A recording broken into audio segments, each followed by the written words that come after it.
Elle parle de son inquiétude, de ses appels téléphoniques sans réponse, de ses vaines recherches à l'aube, et puis de l'appel de Mendes à 8 h du matin, lui annonçant qu'il avait eu un problème et qu'il revenait à la maison. À son retour, la voiture est couverte de boue et lui de sang jusqu'aux semelles de ses baskets. Pour se justifier, il évoque un cambriolage qui aurait mal tourné, au cours duquel l'un de ses complices aurait été blessé à la jambe, nécessitant la pose d'un garrot. Tout de suite, il entreprend de laver ses vêtements et il envoie Julie nettoyer la voiture dans un appareil automatique. Puis il la rappelle pour qu'elle passe ensuite soigneusement l'aspirateur dans l'habitacle et dans le coffre qu'il relavera lui-même le lendemain avec un produit détergent.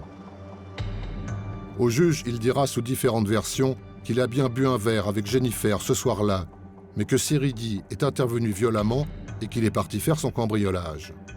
Faute de plainte de victimes de vol cette nuit-là, le juge fera dessiner à Mendes un croquis de la maison. Il fera survoler la zone par hélicoptère, puis il la fouillera lui-même avec Mendes, le tout sans aucun résultat.